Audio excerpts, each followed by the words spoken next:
Welcome to BPC news బులెటిన్ల ముందుగా headlines. హిమాచల్లోని వరద ప్రభావిత ప్రాంతాల్లో ప్రధాని మోడీ ఏరియల్ సర్వే.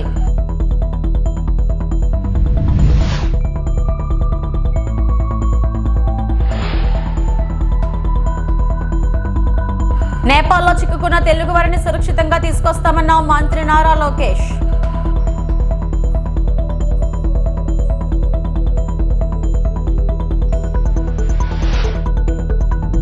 సమయానికి ఎరువులు అందిస్తే రైతులు రోడ్డెక్కాల్సిన పరిస్థితి ఎందుకు వస్తుంది? వైఎస్ఆర్సీపీ అధినేత వైఎస్ జగన్ ప్రశ్న.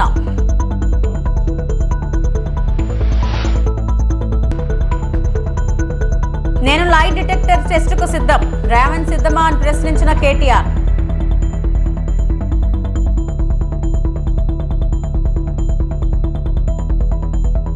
శ్రీవారి భక్తుల కోసం 24 గంటలు పనిచేయడానికి సిద్ధం, టీటీడీ ఈవో అనిల్ కుమార్.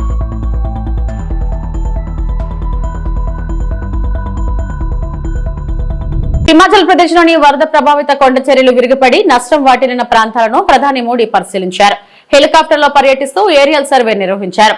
వరదలతో అధికంగా నష్టపోయిన కాంగ్రెస్ ప్రాంతాన్ని మోడీ పరిశీలించారు. ముంపునకు గురైన ప్రాంతాల వివరాలను అధికారులను అడిగి తెలుసుకున్నారు. पंजाब के बाढ़ प्रभावित इलाकों का सर्वेक्षण कर रहे हैं प्रधानमंत्री नरेंद्र मोदी.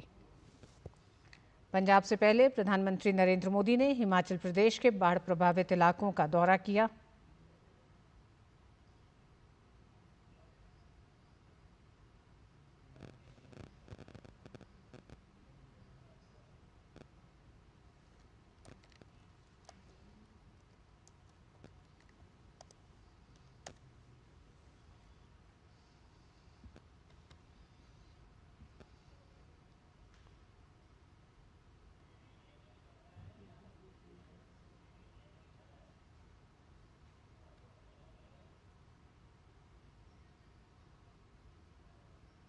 प्रधानमंत्री नरेंद्र मोदी इस समय पंजाब में बाढ़ से हुए नुकसान और पंजाब के उन तमाम ज़िले जो बाढ़ से प्रभावित हैं उनका हवाई सर्वेक्षण कर रहे हैं. प्रधानमंत्री के इस दौरे से पहले पंजाब सरकार ने करीब 20,000 करोड़ रुपए के विशेष पैकेज की मांग भी की है.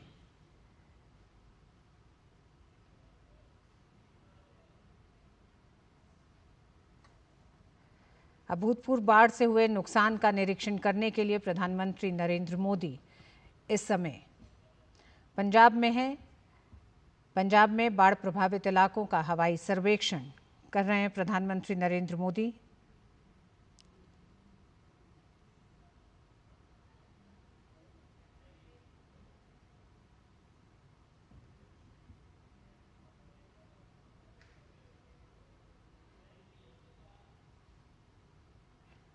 प्रधानमंत्री नरेंद्र मोदी बाढ़ प्रभावित क्षेत्रों के हवाई सर्वेक्षण के बाद गुरदासपुर में बाढ़ प्रभावित लोगों से मुलाकात करेंगे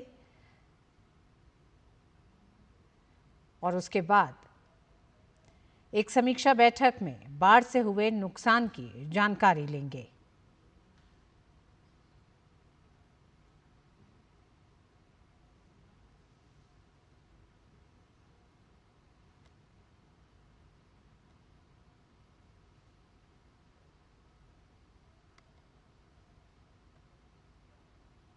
నేపాల్లో చిక్కుకున్న ఏపీ వాసులను సురక్షితంగా రాష్ట్రానికి తీసుకొచ్చేందుకు మంత్రి నారా లోకేష్ చర్యలు చేపట్టారు. సచివాలయంలోని ఆర్టీజీఎస్ లో అధికారులతో మంత్రి సమీక్ష నిర్వహించారు.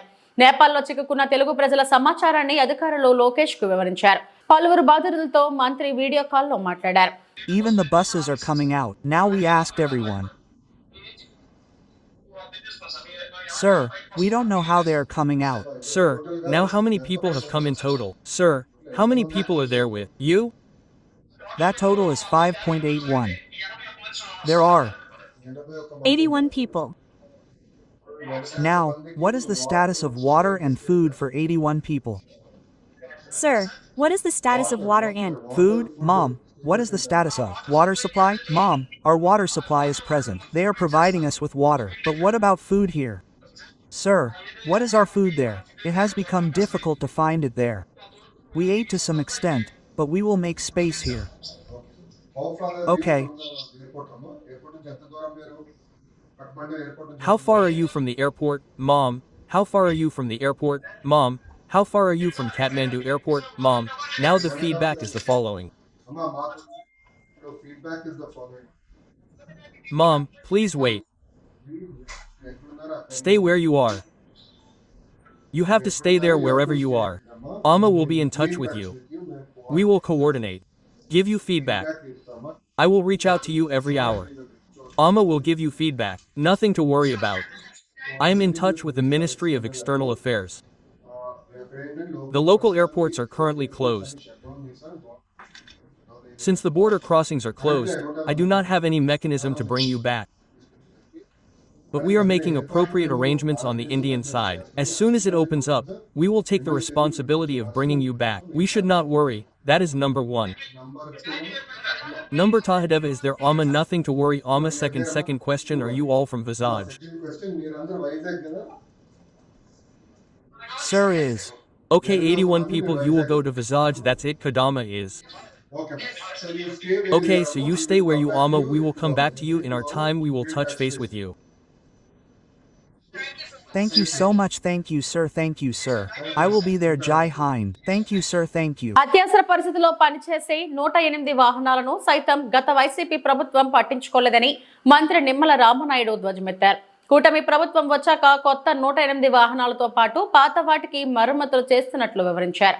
పశ్చిమ గోదావరి జిల్లా పాలకొల్లు పట్టణంలో వైద్య ఆరోగ్య శాఖ ఆధ్వర్యంలో జిల్లాకు కేటాయించిన నూతన 108 అంబులెన్స్ వాహనాన్ని మంత్రి నిమ్మల ప్రారంభించారు. అనంతరం కొంత దూరం వాహనం నడిపారు.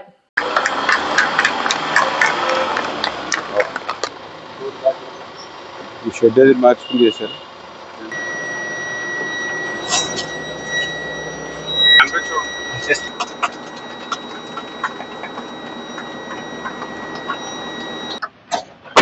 రోడ్స్ యాక్సిడెంట్లు కానీ అదేవిధంగా అత్యంత అవసరమైనటువంటి పరిస్థితుల్లో ఉపయోగపడేటువంటి 108 వాహనాలు మరి గత 5 సంవత్సరాలు ఉండి మళ్ళీ నూతన వాహనాలు లేకపోవడం వల్ల కానీ కూటమి ప్రభుత్వం అధికారంలోకి వచ్చినటువంటి సంవత్సరం కాలంలో మళ్ళీ ఆ యొక్క పాత 108 వాహనాల స్థానంలో మళ్ళీ కొత్తవి తీసుకురావాలి. అదేవిధంగా మిగిలిన అన్ని వాహనాలు ఇంకా ఏవైతే ఉన్నాయో వాటి రిపేర్స్ అన్ని చేసి మంచి కండిషన్లో ఉంచాలి అనేటువంటి గౌరవ ముఖ్యమంత్రి చంద్రబాబు నాయుడు గారు అదేవిధంగా మరి పవన్ కళ్యాణ్ గారి యొక్క ఆలోచనల మేరకు ఈరోజు మళ్ళీ ఆంధ్రప్రదేశ్ రాష్ట్రంలో అందులో కూడా ప్రత్యేకించి మన పశ్చిమ గోదావరి జిల్లాలో 21 అంబులెన్సులు ఉంటే అందులో 11 అంబులెన్సులు నూతనంగా మరి నిధులు మంజూరు చేసి ఈరోజు మన జిల్లాకు అందిస్తున్నటువంటి పరిస్థితి. అందులో భాగంగా ఈరోజు 4 అంబులెన్సులు ఈ జిల్లాకు ఈ రోజు రావడం జరిగింది. తెరపై పెట్టిన ఫార్ములా ఈ కార్ రేసు ఒక లొట్ట పీస్ కేసు అని బీఆర్ఎస్ వర్కింగ్ ప్రెసిడెంట్ కేటీఆర్ మరోసారి స్పష్టం చేశారు. హైదరాబాద్ ఇమేజ్ పెంచేందుకు ఆనాడు ఈ కార్ రేసు నిర్వహించామన్నారు. లొట్ట పీస్ కేసులో ఎటువంటి ఛార్జ్ అయినా వేసుకోమనండి, అందులో అవినీతే జరగలేదన్నారు. ఈ రోజు మంగళవారం సెప్టెంబర్ 9వ తేదీ formula E car race charge sheet దాఖలుపై కేటీఆర్ స్పందించారు. నేను ఇప్పటికో 10 సార్లు చెప్పినా మళ్ళీ చెప్తున్నా, అదో లొట్ట పీస్ కేసు మళ్ళీ చెప్తున్నా.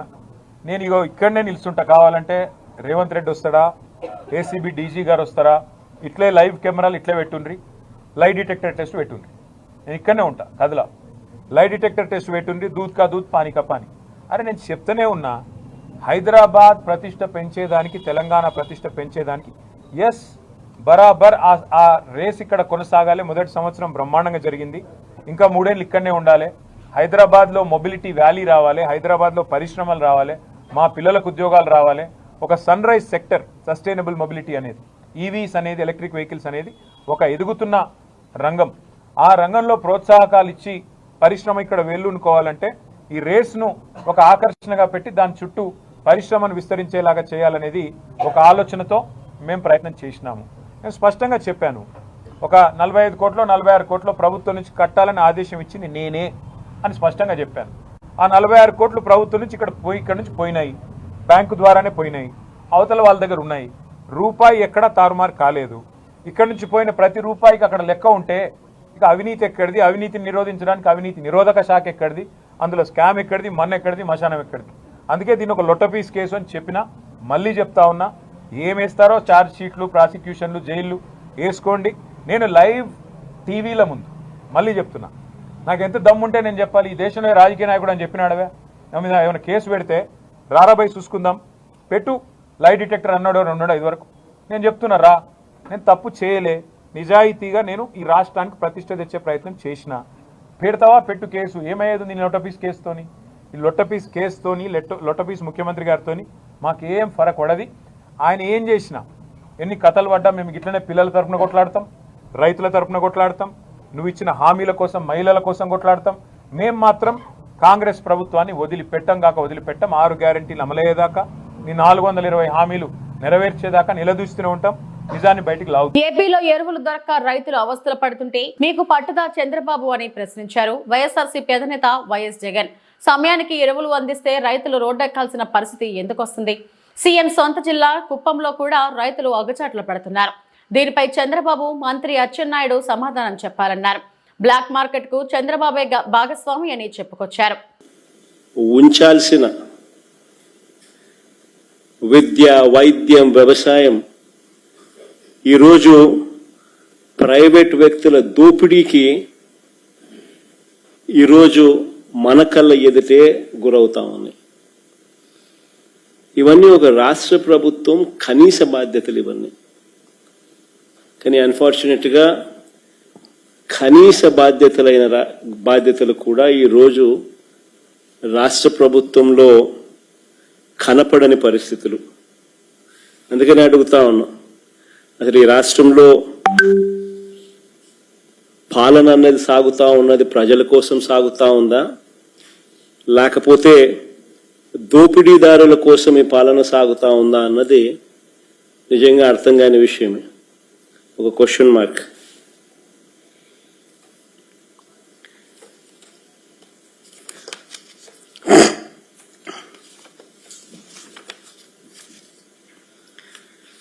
మొదటి టాపిక్ లేఖిక వెళ్తే, రైతులకు అందాల్సిన ఎరువులు బ్లాక్ మార్కెట్ చేస్తూ ఈరోజు స్కాములు కనిపిస్తా ఉన్నాయి.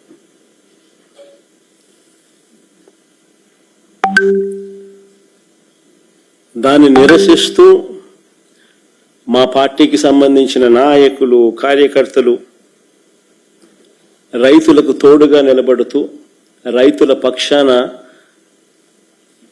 రైతులతో కలిసి ఆర్డీఓలకు నిన్న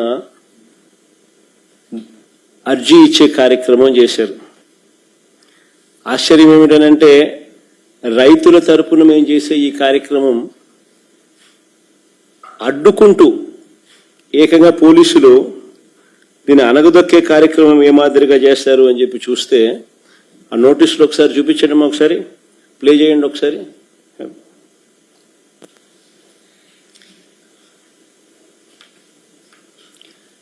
ఆ నోటీసులు ఒకసారి చూస్తే, రైతు నాయకులు, మా నాయకులు, కార్యకర్తలు ఇళ్లకు అర్ధరాత్రి పోలీసులను పంపి ఇంట్లో బెదిరించి ర్యాలీలకు వస్తే కేసులు పెడతామని చెప్పి ఏకంగా బెదరగొడుతూ నోటీసులు ఇచ్చారు.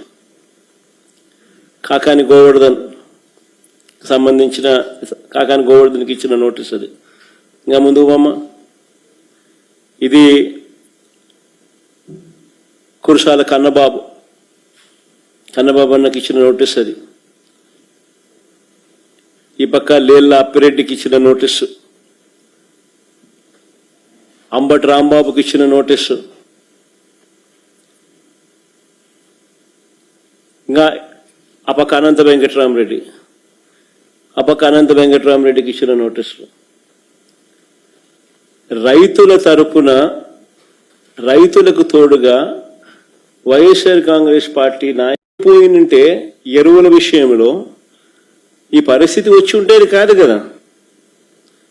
ఎరువుల కోసం 2 నెలలుగా రైతులు పడుతా ఉన్న అగచాట్లు 2 నెలలుగా జరుగుతూ ఉంది. It's not something over night జరిగింది కాదు. 2 నెలలుగా ఇది కనిపిస్తా ఉంది. 2 నెలలుగా రైతులు పడుతా ఉన్న అగచాట్లు దీనికి సాక్ష్యం కాదా అని అడుగుతా ఉన్నా.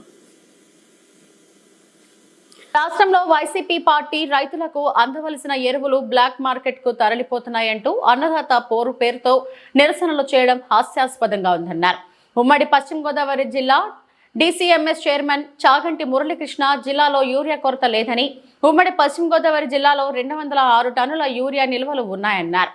కూటమి ప్రభుత్వం అమలు చేస్తున్న సూపర్ 6 పథకాలతో ప్రజలు తమను మరిచిపోతున్న ఉద్దేశంతోనే వైసీపీ పార్టీ తమ ఉనికిని కాపాడుకోవడం కోసమే అన్నదాత పోరు పేరుతో ఈ రోజు నిరసన కార్యక్రమం చేపట్టిందని, ఈ నిరసన కార్యక్రమంలో రైతులు ఎవరూ పాల్గొనకపోవడం కొసమెరుపని అన్నారు. అక్కడ ఎవరున్నారు? యూరియా లేదంటున్నారండి. ఇదిగోండి యూరియా. ఇక్కడ 10 టన్నులు యూరియా ఉంది ఈరోజు నిల్వ. 10 టన్నులు ఉంది. ఎక్కువ అమ్మేస్తున్నారు బ్లాక్ మార్కెట్లో అని చెప్తున్నారు. మా బ్రాంచెస్లో ఎక్కడికైనా వెళ్ళండి, మీరు నిరూపించండి. ఏ బ్రాంచెస్లోకి వెళ్ళినా ఎక్కడికి వెళ్ళినా 266 రూపాయలు అమ్ముతారండి యూరియా ప్యాకెట్. ఎక్కడైనా టోటల్లీ స్టేట్ వైడ్ ఎక్కడైనా, ఉమ్మడి పశ్చిమ గోదావరి జిల్లాలో ఎక్కడైనా మా బ్రాంచ్లో 266 రూపాయలు అమ్ముతున్నాం. దీంట్లో ఎటువంటి ఇబ్బంది, మీ వైఎస్ఆర్సీపీ నాయకులు కానీ రైతులు కానీ మా దగ్గర పట్టుకెళ్ళిన దాఖలాలు ఉన్నాయి. మరి అది కూడా దృష్టిలో పెట్టుకోవాలి. ఎరువుల కొరత అనేది కృత్రిమంగా కావాలని మ్యానిపులేట్ చేసి కృత్రిమంగా క్రియేట్ చేస్తున్నారు. అంటే యూరియా కొరత వచ్చేసింది, ఏదో రైతులు ఇబ్బంది పడిపోతున్నారనే భావన జనాల్లోకి వెళ్తే ఒక బస్తా కావాల్సి వచ్చిన వాళ్ళు 2వ బస్తా పట్టుకెళ్ళిపోతాడు. ఎందుకైనా మంచిదని. రైతు ఏం చేస్తాడంటే ముందు చూపుగా ఒక బస్తా పట్టుకెళ్ళి ఇంటికాడ వేసుకుందాం అని, అలా కృత్రిమంగా కొరత ఏర్పాటు చేయాలనే ఉద్దేశంతో ఇలా మ్యానిపులేట్ చేసి క్రియేట్ చేస్తారే తప్ప రైతులకు నాకు తెలిసిన డౌట్ ఎటువంటి ఇబ్బంది లేదు. పశ్చిమ గోదావరి జిల్లాలో ఎటువంటి ఇబ్బంది లేదు. ఎరువుల పరంగా యూరియా పరంగా ఎటువంటి కొరత లేదని తెలియపరచుకుంటాం. ఈరోజు ఆర్డీఓ గారికి వినతి పత్రం ఇచ్చారు నరసాపురం నుంచి. జిల్లా ప్రెసిడెంట్ అయినటువంటి ప్రసాదరాజు గారు, రంగనాథరాజు గారు, అదేవిధంగా గుడాల గోపి గారు అందరూ కలిసి వినతి పత్రం ఇచ్చారు. ఏదో రైతులకు అన్యాయం జరిగిపోతుంది, రైతులకు ఏదో న్యాయం చేయట్లేదు గవర్నమెంట్ అనే ఉద్దేశంలో ఈరోజు ఇవ్వడం జరిగింది. ఎరువుల కొరత వచ్చేసిందని ప్రచారం మొదలుపెట్టారు. నేను ఒకటే అడుగుతున్నా, ఈరోజు జిల్లా ప్రెసిడెంట్ అయినటువంటి ప్రసాదరాజు గారిని, ప్రసాదరాజు గారు ముందుగా నరసాపురంలో ఏమైనా కొరత ఉందా? ముందు మీ కాన్స్టిట్యున్సీలో కొరత ఉంటే తెలియపరచండి. ఇది డీసీఎంఎస్ బ్రాంచ్ నరసాపురంలో పెట్టాం నూతనంగా, మీకు తెలిసే ఉంటుంది. మా దగ్గర ఈరోజు 10 టన్నుల నిల్వ గల యూరియా ఉంది. మీకు వీడియోలో చూపిస్తాను. ఇప్పుడు యూరియా అందుబాటులో ఉంది. అదేవిధంగా ఫెర్టిలైజర్స్, కాంప్లెక్స్ ఎరువులు అన్నీ కూడా అందుబాటులో ఉన్నాయి. రైతులకు ఏదో అన్యాయం జరిగిపోతుంది అనే ప్రచారం స్టార్ట్ చేశారు. మీ ఆర్బీకే భవనాలు మీరు మీ హయాంలో కట్టుండొచ్చు, కానీ అవసరానికి మించి కట్టారు. మీరు చూస్తే నా గ్రామం వచ్చేప్పుడు లక్ష్మీనేశ్వరం గ్రామంలో 2 ఆర్బీకే కేంద్రాలు కట్టారు. ఎందుకు? ఎవరికి ఒకటి ఉపకారం ఉంది, ఒకటి ఉపకారం లేదు. ఆర్బీకే కేంద్రాలు కట్టేసుకుంటే జనాలకి, రైతులకి ప్రయోజనం చేసినట్టు కాదండి. ప్రసాదరాజు గారు ఉండొచ్చు, ఈరోజు రంగనాథరాజు గారు ఉండొచ్చు, అదేవిధంగా గోపి గారు ఉండొచ్చు. ఇటువంటి ప్రచారాలు మానేయండి. టోటల్గా మన వరకు, మా డీసీఎంఎస్ వరకు చూసుకుంటే 21 గొడవలు ఉన్నాయని, మా 21 బ్రాంచ్లు 21 ఊర్లో ఉన్నాయి ఉమ్మడి పశ్చిమ గోదావరి జిల్లాలో. ఈ 21 మా డిపోల్లోని, నేను డిపోలో వేసి చెప్తున్నాను మీకు. అప్పనవీడు 13 టన్నులు ఉందండి, బాదరాల 14 టన్నులు ఉంది, భీమవరం 29,880 కేజీ యూరియా ఉంది, బుట్టాయిగూడెం 5 టన్నులు ఉంది, చింతలపూడి 12.6, దేవరపల్లి 21 టన్ను ఉంది, అదే జంగారెడ్డిగూడెం 23 టన్నులు ఉందండి ఈ రోజుకి, కామాయపాలెం 18 టన్నులన్నర ఉంది, కండవల్లి 12 టన్నులు, లింగంపాలు 12 టన్నులన్నర, నల్లజర్ల 2 టన్నులు, నిడదవోలు 18 టన్నుల 900 కేజీ. అన్నదాత పోరు కార్యక్రమంలో పాల్గొన్న అంబేద్కర్ కోనసీమ జిల్లా అధ్యక్షులు చెర్లా జగ్గిరెడ్డి, గణపతి బప్ప మోరియా, రైతులకు ఇవ్వాలయ్యా యూరియా అంటూ నినాదాలు చేసిన జగ్గిరెడ్డి అడుగడుగున ఆంక్షలు విధించిన పోలీసులు, రోడ్డుపై బైఠాయించిన వైసీపీ శ్రేణులు. బండారు సత్యానందరావు ఒకసారి చూసుకోవాలి, మన నియోజకవర్గంలో అందుబాటులో ఉంది యూరియా కాదు, బెల్ట్ షాపుల్లో మద్యం, రైతులను ఇబ్బంది పెట్టే కార్యక్రమం చేస్తున్నారు కాబట్టి మొన్న నా నియోజకవర్గంలోనే పశువులు ఎగురుతున్నాయి 200 రూపాయలు ఉండాల్సిన యూరియా బస్తా ఈ రోజు 400 నుంచి 600 మధ్యలో కొనాల్సి వస్తుంది. రైతులకు యూరియా సైతం అందుబాటులో తీసుకురాకుండా కూటమి ప్రభుత్వం దళారులతో చేతులు కలిపి సుమారు 200 నుంచి 300 కోట్ల స్కామ్ చేశారు. మామూలుగా అయితే ఏ ప్రభుత్వం ఉన్నా ప్రతి 2 నెలలకు ఒకసారి పర్యవేక్షణ చేస్తూ మరి 50% ఈ యొక్క యూరియాని మార్కెట్ వారికి అంటే ప్రభుత్వ సంస్థలకి, అలాగే 50% ప్రైవేట్ వారికి ఇస్తుంటారు. కానీ ఈ రాష్ట్రంలో ఉన్నటువంటి నారా చంద్రబాబు నాయుడు గారు ఎవరైతే రైతు వ్యతిరేకంగా ఉన్నాడో ఆయన కానీ, అలాగే గాఢ నిద్రపోతున్నటువంటి మరి వ్యవసాయ శాఖ మంత్రులు అచ్చెన్నాయుడు వీరిద్దరూ కూడా మరి వదిలిపెట్టేసి రాష్ట్రంలో పరిపాలన గాలికి వదిలేశారు. దాని యొక్క పర్యవసానమే ఇవాళ నారా చంద్రబాబు నాయుడు గారు చెప్తున్నారు, ఈ రాష్ట్రానికి 6 లక్షల టన్నులు అవసరమైతే మేము 9 లక్షలు తెచ్చేసామని నారా చంద్రబాబు నాయుడు గారు చెప్తున్నారు. మరి అలా చెప్పేటప్పుడు ఈ రైతులు ఈ యొక్క యూరియా తెచ్చిన యూరియా ఎక్కడికి పోయిందని చెప్పి వైఎస్ఆర్ కాంగ్రెస్ పార్టీ నుంచి మేము డిమాండ్ చేస్తున్నాం. ఈ తెచ్చిన యూరియా అంతా కూడా ముందు ఎవరైతే దళారుల చేతులకు వెళ్ళిపోవడం వల్ల ఇవాళ 266 రూపాయలు ఉండాల్సినటువంటి యూరియా బస్తా 400కి 600కి ఇచ్చేటువంటి పరిస్థితి. అలాగే మరి ఒక్కసారి రాష్ట్ర వ్యాప్తంగా చూసుకుంటే మరి రైతులకి insurance, crop insurance Jaganmohan Reddy ప్రభుత్వంలో చేశారు. ఒక్క ఈ అంబేద్కర్ కోనసీమ జిల్లాలోనే 348 కోట్లు మరి రైతులకు ఆ రోజు ఇన్సూరెన్స్ చేస్తే ఆ డబ్బు అంతా కూడా మరి ఈ యొక్క నియోజకవర్గాల్లో అప్పుడులో రైతుల ఖాతాల్లో జమ చేశాం. ఇవాళ ఏదైతే ఈ యొక్క ప్రభుత్వం మరి క్రాప్ ఇన్సూరెన్స్ పంటల బీమా చేయకపోవడం వల్ల ఈ రోజున ఏ ఒక్క రైతుకి కూడా మరి పంటల బీమా వచ్చే పరిస్థితి లేదు. అలాగే గిట్టుబాటు ధరలు ఇవ్వడంలో ఈ రాష్ట్ర ప్రభుత్వం ఘోర వైఫల్యం చెందుతోంది. ముఖ్యంగా కోకో ధరలు గతంలో 1250 రూపాయల వరకు ఒక కేజీ అమ్మేవారు, ఇవాళ మరి కేవలం 300 రూపాయలకు అమ్ముకోవాల్సిన పరిస్థితి. అలాగే అరటి ఈరోజు ఒకసారి మార్కెట్ రేట్లకు వెళ్ళి చూడండి, కేవలం మరి 100 రూపాయల నుంచి 150 రూపాయలకు అమ్ముకోవాల్సిన పరిస్థితి. ఉల్లి పరిస్థితి మీకు తెలుసు. ఇట్లా ఏదైతే గతంలో జగన్మోహన్ రెడ్డి గారు మరి పెట్టుబడి నిమిత్తం డబ్బిచ్చేవారు, మరి రైతు భరోసా చూసి ఈ ముఖ్యమంత్రి కాపీ కొట్టి అన్నదాత సుఖీభవ అన్నారు అని మరి కేవలం ఈ రాష్ట్రంలో కేవలం 40 లక్షల కొంతమంది రైతులకు మాత్రమే మరి 5,000 రూపాయలు చొప్పున చేసి మిగిలిన వారికి ఎగనామం పెట్టాడు నారా చంద్రబాబు నాయుడు. మరి రైతు సుఖీభవ అనేటువంటి మీరు తప్పుడుగా మాట్లాడితే మన నా నియోజకవర్గంలోనే మరి కూటమి నాయకులు సూపర్ 6 అంటే మరి పశువులు సైతం అర్చించకుండా ఎగిరి తన్నయ్యన విషయాన్ని ఈ సందర్భంగా మీకు వ్యక్తపరుస్తూ ఉన్నాం. అంచేత రైతుల్ని ఇబ్బంది పెట్టే కార్యక్రమాలు ఇప్పటికన్నా మాని ఏదైతే ఈ రాష్ట్రంలో ఇవాళ చెప్తూ ఉన్నా రైతుల పక్షాన జగన్మోహన్ రెడ్డి గారు ఒంటరి పోరాటం చేస్తున్నాడు. ఆయన పోరాటం చేసిన విషయాలకు మాత్రమే ఈరోజు ఈ కూటమి ప్రభుత్వం కొన్ని నిధులు వెచ్చిస్తూ ఉన్నారు. అందుకే రైతులకు అండగా టీటీడీ ఈవోగా అనిల్ కుమార్ సింఘాల్ బాధ్యతలు చేపట్టారు. అంతకుముందు ఆయన అలిపిరి మార్గంలో కాలినడకన తిరుమల చేరుకున్నారు. కుటుంబ సభ్యులతో కలిసి స్వామివారిని దర్శించుకున్నారు. అనంతరం ఆలయంలో ఈవోగా ప్రమాణం చేశారు. ఈ సందర్భంగా మీడియాతో మాట్లాడిన అనిల్ కుమార్ రెండోసారి అవకాశం కల్పించినందుకు సీఎం చంద్రబాబుకు కృతజ్ఞతలు తెలిపారు. కాలినడకన మార్గంలో వస్తున్నప్పుడు భక్తులు కొన్ని సమస్యలు దృష్టికి తెచ్చారని వాటి పరిష్కారానికి చర్యలు తీసుకుంటామన్నారు. తిరుమల పవిత్రతను కాపాడాలని చంద్రబాబు తనకు సూచించారన్నారు. శ్రీవారి భక్తులకు మెరుగైన సౌకర్యాలు అందించేందుకు 24 గంటలు పనిచేయడానికి సిద్ధంగా ఉన్నారన్నారు. ఇవాళ రెండోసారి టీటీడీ యోగా బాధ్యత స్వీకరించడం నేను పూర్వజన్మ సుకృతంగా భావిస్తున్నా. గౌరవనీయులు ముఖ్యమంత్రి వర్యులు కూడా ఈ సందర్భంగా ధన్యవాదాలు తెలుపుకుంటా ఉన్నాను. స్వామివారి సేవ చేయడం, స్వామివారి భక్తులు సేవ చేయడం, ఎటువంటి అవకాశం లభించడం అది ఏ అధికారి అయినా చాలా గొప్పగా భావిస్తారు. అటువంటి పరిస్థితుల్లో మొట్టమొదటిసారి మే 2017 నుంచి అక్టోబర్ 2020 దాదాపు మూడు సంవత్సరాలు 5 నెలల పాటు అవకాశం స్వామివారు కల్పించారు. మరి 5 సంవత్సరాల తర్వాత రెండోసారి టీటీడీ యోగా రావడం, మధ్యలో కూడా ప్రిన్సిపల్ సెక్రటరీ అండ్ గవర్నమెంట్స్గా టీటీడీ బోర్డు సభ్యునిగా కూడా పనిచేయడం జరిగింది. ఎంతోమంది టీటీడీ అధికారులు అదేవిధంగా ఎంతోమంది భక్తులు గత కొంతకాలం నుంచి స్వామివారు మీకు టీటీడీ యోగా మళ్ళీ అవకాశం కల్పిస్తే బాగుంటుందనేది కోరుకోవడం జరిగింది. వీళ్ళందరి ఆశీస్సుల వల్ల సాధ్యమైందనేది నేను భావిస్తూ ఉన్నాను. రెండోసారి రావడం వల్ల నా మీద కూడా బాధ్యత ఎంతైనా పెరిగింది.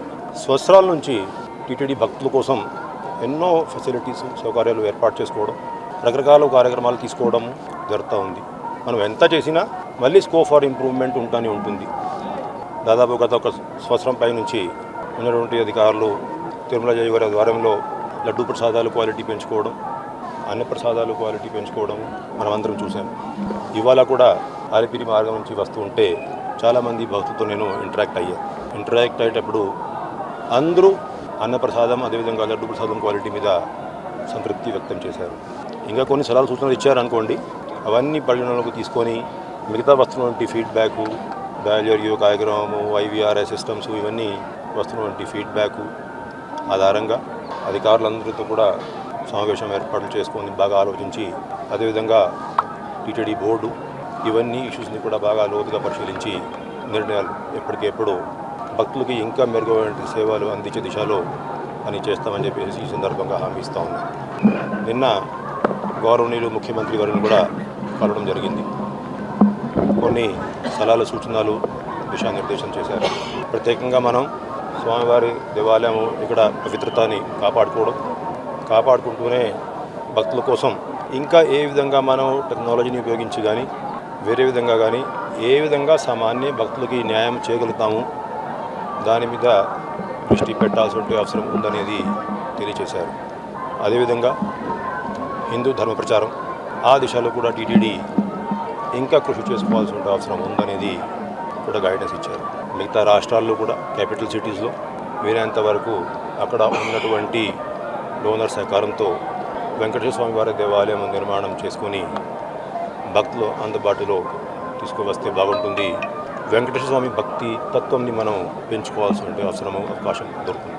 నాకు ఉన్నటువంటి స్వామివారితో అనుబంధం అదేవిధంగా దాదాపు 94 నుంచి నేను స్వామివారి దర్శనం రావడం జరుగుతుంది.